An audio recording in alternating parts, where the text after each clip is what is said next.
Nous sommes dans la série des questions de Jésus.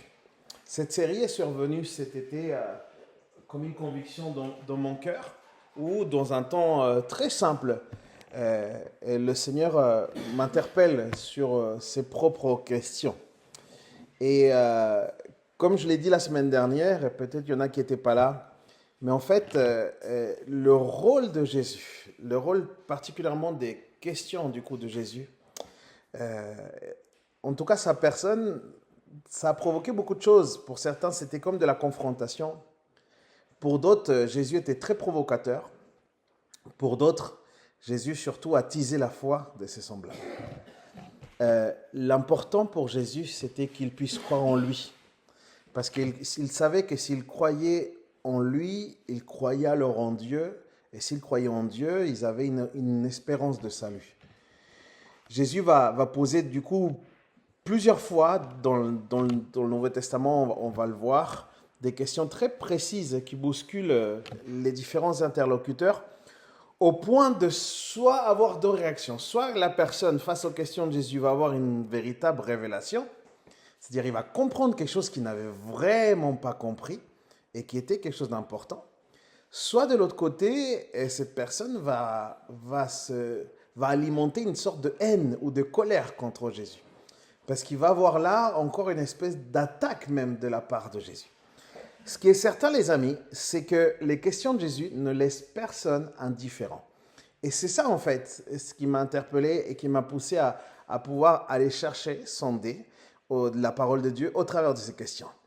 Je crois profondément que Jésus souhaite pénétrer dans la profondeur de notre raisonnement et de notre âme. Et c'est pour ça qu'il prend cette méthode-là de la question. Au lieu d'être dans un côté moralisateur, Jésus va interpeller. Parce que Jésus sait que c'est par là aussi qu'il peut rentrer, il peut arriver à un but. La question d'aujourd'hui, on va la trouver dans Jean chapitre 2. Jean chapitre 2, pour faire simple, c'est les noces de Cana. Vous connaissez sûrement ce texte, c'est un passage très particulier. Une particularité intéressante, niveau théologique, c'est que ce passage n'existe pas dans les autres évangiles. Ce n'est que dans l'évangile de Jean que vous allez trouver ce passage. Et la question, c'est pourquoi seulement dans l'évangile de Jean ? Plus vous allez lire l'évangile de Jean, plus vous allez comprendre l'objectif qui se cache derrière l'évangéliste quand il a écrit cela. Mais l'une des choses qui était importante pour l'évangéliste, c'est qu'il voulait montrer que Jésus était Messie, qu'il était vraiment le Fils de Dieu et qu'il accomplissait un certain nombre de choses qui étaient des signes clairs qu'il était le fameux Fils de Dieu. Et les noces de Cana, c'est un moment très particulier, c'est une célébration, comme on dit, ce sont des noces, mais un incident inattendu va arriver et ça risque vraiment de gâcher absolument toute la fête.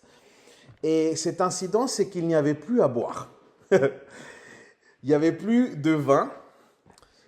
Et celle qui était la mère de Jésus, Marie, soucieuse que l'événement puisse aller bien, que ça puisse fonctionner, qu'il ne soit pas, comme on dit chez nous, qu'il ne soit pas en galère, quoi, et se tourne vers Jésus. Et parce que Jésus était invité lui aussi avec ses disciples, nous dit le texte, et Marie lui lance une espèce d'indirect qui était quand même très direct. Et regarde Jésus et lui dit, ils n'ont plus de vin. Il dit tout simplement, Jésus, ils n'ont plus de vin. Et une question surgit à ce moment-là. Et c'est cette question sur laquelle je voudrais qu'on puisse s'intéresser ce soir parce qu'elle est extrêmement profonde et intéressante. Jésus dit à sa mère, et n'oublions pas, là nous sommes dans un moment où Jésus n'a pas encore accompli de miracle. C'est vraiment le tout premier miracle. Ok ? Et Jésus demande à sa mère, il dit, femme, qu'y a-t-il entre toi et moi ? Femme, qu'y a-t-il entre toi et moi ? Voilà la question de ce soir. Ce qui est intéressant, quand on étudie un petit peu particulièrement cette question.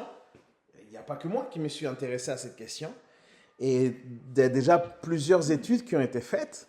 Et j'ai trouvé même plusieurs traductions de ce qui aurait pu être ce moment, ou comment est-ce que Jésus aurait pu dire. Parce que là, c'est traduit comme ça, et je pense que c'est ce qu'il y a de plus correct. Mais en vue du contexte, il y en a qui peuvent l'interpréter autrement. La question pourrait s'exprimer donc d'une autre manière, comme par exemple, qu'est-ce que tu as avec moi là? Vous voyez cette question-là quand on pose, mais qu'est-ce que tu as avec moi là? Qu'est-ce que tu as? Une autre question, c'est qu'avons-nous en commun, toi et moi? Qu'est-ce qu'on a en commun? Ou alors, qu'est-ce qu'on a à voir, nous, avec cette affaire? C'est quoi le problème, en fait? Une autre question, ça serait, pourquoi tu me mets dans cette affaire alors que ça ne me concerne pas? Il y a des gens qui, en voyant un petit peu le ton de Jésus, ils interprètent un petit peu cette question de cette manière. Ce qui est certain, les amis, c'est qu'à nos yeux, c'est peut-être pas la manière la plus appropriée pour s'adresser à sa mère quand même. Jésus quand même parlait à sa mère. Et Jésus, ce qu'il est en train de dire, c'est quelque chose d'important. Le temps qu'il emploie est fait exprès. Les mots qu'il utilise sont précis. En fait, ce qui se passe, c'est qu'on est pile poil au début, là, vraiment de la saison de ministère de Jésus. Et ce qu'il est en train de dire à Marie au travers de cette question, c'est que ma saison de famille, elle se termine. Ce n'est pas pour autant que j'arrête d'être ton fils, mais ma saison de famille se termine parce qu'il y a l'agenda du ministère qui commence. Quelque chose va se passer. La mission commence. Et c'est ça qui est derrière cette question. Un peu plus tard, on a voulu connecter, je vais vous expliquer pourquoi je dis ça. Un peu plus tard, on a voulu connecter Jésus et Marie pour quelque part l'exalter notamment. Et Jésus n'a pas laissé faire cette espèce de lien ou cette espèce de subordination familiale qu'on peut appeler. Si vous allez avec moi, par exemple, dans Luc chapitre 11, versets 27 et 28, il y a un épisode qui est tout à fait très parlant par rapport à cette déconnexion, par rapport à cette étape différente dans laquelle Jésus rentrait. Luc chapitre 11, versets 27 et 28 nous dit « Jésus parlait encore quand une femme s'est mise à lui dire du milieu de la foule « Heureux le ventre qui t'a porté, heureux les seins qui t'ont allaité. » Et Jésus va répondre, regardez bien, « Heureux plutôt ceux qui écoutent la parole de Dieu et qui la gardent. » Ça, c'est la réponse de Jésus. OK? Et Jésus ne voulait pas déshonorer pour autant sa mère, il ne voulait pas déshonorer Marie, comprenez-moi bien. Mais Jésus est clair, ce n'est pas lui qui est heureux, c'est Marie qui est heureuse. Et quand on dit heureux dans le principe biblique, un mot qui pourrait nous faire comprendre ce que sont des béatitudes finalement, heureux, c'est le mot digne de jalousie. Pour comprendre vraiment ce que ça veut dire, heureux, c'est ça, c'est être digne de jalousie. C'est Marie qui est digne de jalousie parce qu'elle a écouté la parole et l'a gardée. C'est ça qu'il est en train de dire Jésus. Rien de ce qu'elle a pu faire, même en tant que mère, n'est plus important que le fait qu'elle ait gardé la parole. Jésus recentre les choses. Jésus recentre le débat. Et juste après cette question qu'on vient de voir, si vous continuez dans le même verset, hein, on est dans le verset Jean 2, verset 4, dans le verset 4, la deuxième partie du verset, il y a un fait qui, moi, je trouvais ça intéressant, peut-être pour vous le partager ce soir, c'est qu'il dit « Mon heure n'est pas encore venue ». Et cette partie-là aussi, ça peut perturber pas mal de personnes. Et c'est intéressant. En fait, à cause du contexte, on pourrait penser que Jésus disait que ce n'était pas encore l'heure pour commencer sa mission ou pour commencer les miracles. Mais ça serait faux parce que finalement, il est au début d'un premier miracle, mais son ministère avait quand même déjà commencé dans les faits. Ok ? En fait, pour comprendre encore une fois, cela, il faut aller dans l'objectif que Jean avait dans l'évangile. Et il y a quelque chose de particulier dans l'évangile de Jean, c'est qu'il est souvent question de questions d'heure. L'heure vient. Voici l'heure. Si vous lisez tout l'évangile de Jean, il y a plusieurs passages où il est question de ce fameux mystère autour de l'heure. Une heure particulière pour signifier un temps déterminé. Il est en train d'annoncer une heure, un moment, et en fait, tout l'évangile de Jean, et tout le mystère autour de Jésus parle de cette fameuse heure. Mais un verset nous permet de comprendre vraiment qu'est-ce qu'il veut dire par cette heure-là. C'est, si vous allez au chapitre 12, Jean maintenant, le même chapitre, vous allez évangile au chapitre 12, verset 23. Il dit quelque chose d'important là. Jésus leur répondit, l'heure où le Fils de l'homme va être élevé dans sa gloire est venue. Et là, on commence à voir l'objectif de cette fameuse heure. Si vous allez un peu plus loin même, descendez au verset 27 du même chapitre 12, on comprend même qu'il s'agit pas simplement de la gloire, mais il s'agit aussi de sa mort. Regardez, maintenant mon âme est troublée. Et que dirais-je? Père, délivre-moi de cette heure. Mais c'est pour cela que je suis venu à cette heure. Donc là, il va arriver ce moment crucial, l'aboutissement de sa mission, c'est la mort. Donc l'heure dont il était question au début, quand il pose cette question, en fait, c'est l'heure de sa mort. Jésus nous montre que l'objectif de son ministère, l'apôtre Jean, l'évangéliste, il nous parle de ça en fait. Si vous allez dans le chapitre 17 maintenant, chapitre 17, dans le verset 1, il nous dit, après ces paroles, Jésus leva les yeux vers le ciel et dit, Père, l'heure est venue. Révèle la gloire de ton Fils afin que ton Fils révèle ta gloire.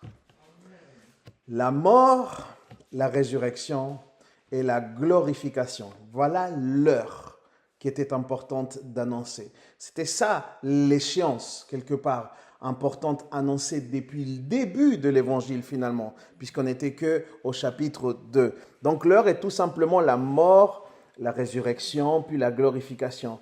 Et c'est le sujet vraiment de cet évangile de Jean. Mais pourquoi c'est important qu'il en parle dès le début? Parce que la volonté encore de l'évangéliste Jean, c'est que l'humanité soit sauvée. Donc ce mystère, il doit être résolu, on doit en parler et puis il doit être présent. Quand Jésus répond donc cela à Marie, il est en train de dire, j'ai un objectif. Marie, j'ai un objectif, j'ai une mission et rien ne pourra changer cela. Aucune influence. Même toi qui peut-être à un moment, et vous savez que Marie à un moment souffre de ce que Jésus va devoir faire. Dans ce sentiment de mère, elle comprend en fait vers quoi il se dirige. Et là, c'est ce qu'il est en train de le dire dès le début. Rien ne pourra m'influencer dans la mission que j'ai. Jésus a toujours beaucoup d'amour et de considération pour sa mère. Toujours les amis. D'ailleurs, une fois à la croix, vous savez que Jésus va regarder Jean, va regarder Marie, il va lui dire, Jean, voici ta mère, et Marie, voici ton fils. Et il va confier par cet acte, par ces mots, il va confier sa maman à Jean en fait. Parce qu'il y a toujours une considération particulière. Ce qui me fait dire que du coup, dans la question de femme, quand il lui dit comme ça, aujourd'hui c'est très machiste comme ça, parler comme ça, femme. Mais quand il lui dit femme, qu'y a-t-il entre toi et moi? En fait, cette question, il n'y avait pas une volonté de dénigrer. Il n'y avait pas une volonté d'humilier cette femme, bien au contraire.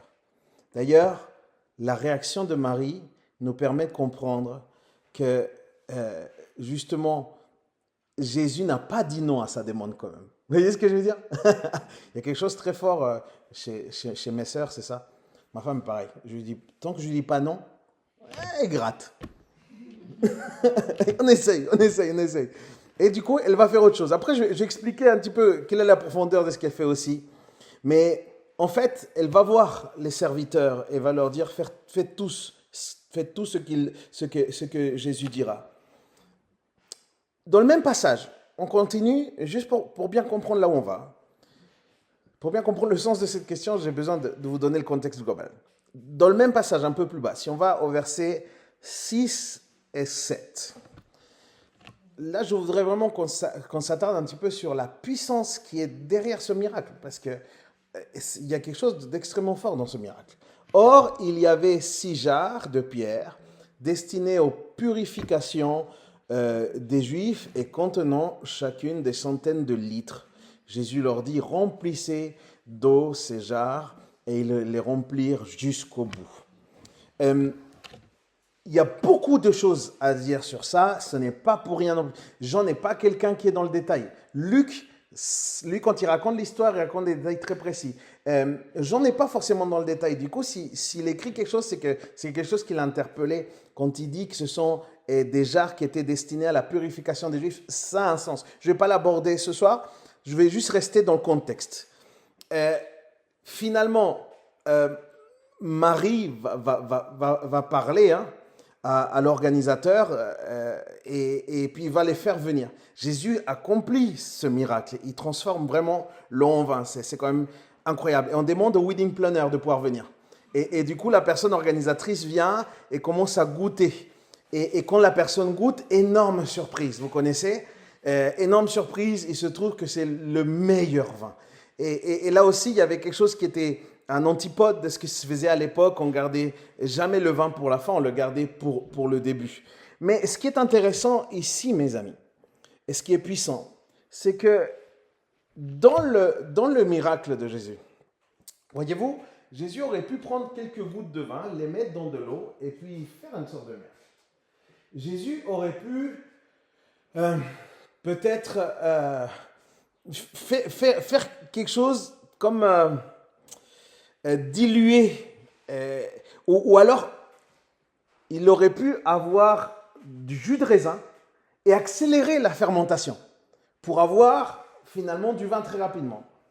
Il aurait pu prendre un raisin, n'empêche, et le mettre dans l'eau, mais ce n'est pas ça que Jésus fait. Et Jésus va faire quelque chose d'important, et je voudrais que ce soit un encouragement pour quelqu'un ce soir. Jésus va changer la nature de l'eau. C'est pas rien. C'est pas rien, les amis. Ça parle énormément de choses, parce que quand quelqu'un est capable de changer l'essence de quelque chose, c'est vraiment que c'est quelqu'un qui est capable de tout. La raison, c'est que Jésus devait être reconnu, encore une fois, souvenez-vous, il y avait un projet pour Jean. Jean avait un projet lorsqu'il écrivait cet évangile. Jésus devait être reconnu comme celui qui était capable de créer finalement. À l'image du Créateur, Jésus pouvait aussi créer. Il était aussi donc ce Créateur. Que tout ce qu'il fait, tout ce qui est fait, ça vient de sa main et c'est par lui et pour lui. Donc, ce n'est pas difficile pour le Créateur incarné, Jésus lui-même, de transformer l'eau en vin. Même si c'est à partir de rien. Pourquoi ? Parce que c'est justement à partir de rien qu'il a créé tout. Et ça parle, les amis, de l'immensité de notre Dieu. Ça parle de l'immensité du pouvoir de Jésus.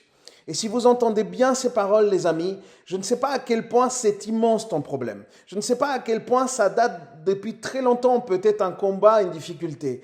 Mais on a un Jésus qui est capable de faire des immensités, qui est capable de faire des miracles tellement grands, quitte à changer la nature des choses.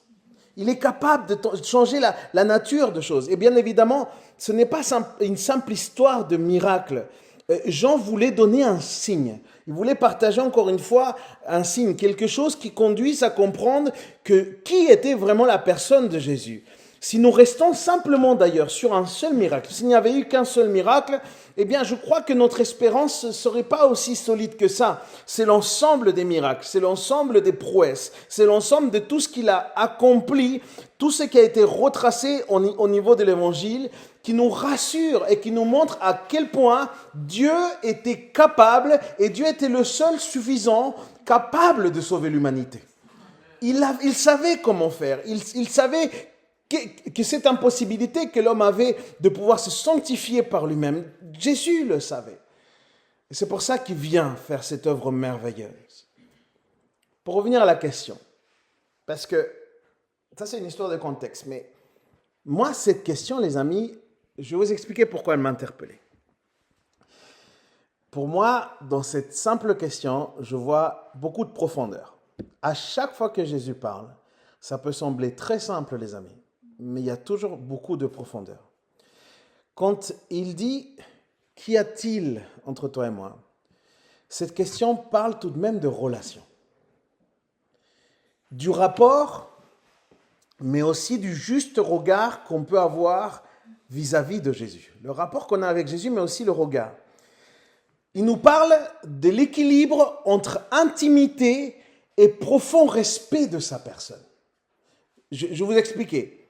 En étudiant ce passage, je pouvais voir, et ça n'engage peut-être que moi, mais je pouvais voir que si Jésus disait à sa propre femme, à sa propre mère, c'est comme si Jésus disait à sa propre mère, écoute, il ne peut pas y avoir de familiarité entre toi et moi. Pas en tout cas au détriment de qui je suis. Et ça pour moi, c'est très très fort. Jésus, même devant sa mère, était en train de lui dire, je suis ton sauveur. Je suis ton sauveur. Comprends que comprendre qui je suis va te permettre d'avoir la bonne relation. Et la bonne relation te donne accès au salut. Mes amis, notre rapport avec Dieu, et là je rentre dans un point difficile pour nous parfois de comprendre, mais qui est fondamental. Notre rapport à Dieu est quelque chose d'extrêmement important. Je trouve Dieu particulièrement patient vis-à-vis de nous. Et c'est dans son caractère. Hein. Lui, il est patient dans son caractère, ça fait partie de lui. Mais nous, parfois, les amis, on a tendance à vivre une sorte de familiarité avec Jésus. Et cette familiarité n'est pas positive, elle est négative parce que quand la familiarité nous éloigne de la crainte de Dieu, alors on est en danger. Et c'est ça le problème, les amis. Pour Dieu, l'intimité n'est pas de la familiarité. C'est pas la même chose. La familiarité est l'opposé de la crainte de Dieu. Et le sujet est complexe parce que souvent, on est dans une génération, et vous pouvez l'entendre peut-être dans d'autres églises, dans lesquelles on peut confondre amour de Dieu, sa grâce, avec une sorte de laxisme et un manque de crainte de Dieu. Et c'est compliqué. Permettez-moi quelques précisions sur ce qu'on peut appeler vraiment la crainte de Dieu ce soir. Allez avec moi dans le psaume 110, verset 10. Et je parle vraiment aux enfants de Dieu ce soir. Psaume 111, verset 10 nous dit « La crainte de l'Éternel est le commencement de la sagesse. » Le mot « crainte » utilisé ici, c'est le mot « yir'a », dans le grec. Et ce mot, il veut dire respect, révérence, piété, vénération. Voilà ce que ça veut dire crainte. Ce mot est lié à l'admiration de celui qui nous a sauvés, à l'admiration de l'œuvre qu'il accomplit, l'œuvre de Jésus-Christ. Ce mot est lié au fait que le Dieu que nous avons, c'est un Dieu glorieux, c'est un Dieu majestueux, c'est un Dieu immuable, c'est le Rédempteur, mais c'est aussi le Créateur de l'univers, mais c'est aussi celui qui soutient nos vies par ses propres mains. Du coup, il mérite la plus haute estime et le plus grand respect de notre part. Et une chose me chagrine de nos jours, mes amis, c'est la légèreté que nous pouvons par moments avoir pour traiter notre Dieu. La manière que nous avons d'avoir un certain rapport. Et à contrario, les gens peuvent avoir parfois beaucoup plus de crainte envers Satan et ses activités plutôt que pour Dieu lui-même. Ils sont limite plus impressionnés par Satan, par les démons que par Dieu lui-même. Et Satan vient voler une attention qui ne devrait revenir qu'à Dieu. Psaume 34, verset 10. Craignez l'Éternel, vous, ces saints, car rien ne manque à ceux qui le craignent. Waouh! Craignez l'Éternel, vous, ces saints, car rien ne manque à ceux qui le craignent. Tu es impressionné peut-être par les démons et par ses activités et tout ça. Notre sécurité se trouve dans la crainte de Dieu. Tu n'as rien à craindre, rien ne te manque. Si tu crains Dieu, rien ne peut te manquer. D'ailleurs, la crainte de Dieu, finalement, requiert notre fidélité. Craindre Dieu, c'est avoir une exclusivité pour lui, une exclusivité dans notre consécration, dans notre confiance, dans notre amour. On voit la crainte de manière très très pratique lorsque quelqu'un, dans un effort conscient, il essaye de mettre constamment tous les domaines de sa vie en ordre. Ça, c'est craindre le Seigneur. Comment on sait que quelqu'un craint le Seigneur? Parce qu'il vit dans cette dynamique. Il prend au sérieux, très au sérieux la parole de Dieu. Et ça se voit parce que ça a une répercussion dans son style de vie. Et c'est la base même de notre piété. Sans crainte, il ne peut pas avoir de piété. On ne peut pas avoir de vraie relation avec Dieu. La crainte de Dieu, c'est considérer que les yeux de Dieu lui-même reposent sur nous. À chaque instant. En tout lieu et pour tout le monde. Et les yeux de Dieu ne sont pas là pour nous condamner, mais pour nous accompagner, accomplir ce qu'il nous a destiné d'avance. Mes amis, je crois qu'au travers de cette simple question, qu'y a-t-il entre toi et moi? Au travers de cette simple question, Marie est saisie de foi et de crainte. Je vais vous dire pourquoi. De foi, parce qu'elle est convaincue que Jésus est capable de faire quelque chose, du coup il va avoir les serveurs. Et de crainte, parce qu'il dit aux serveurs, faites tout ce qu'il vous dira. Il est en train de dire aux serveurs, respectez sa parole. Obéissez à ce qu'il va dire, parce qu'il est digne de respect, cet homme-là. Amen. Marie est saisie de foi et de crainte.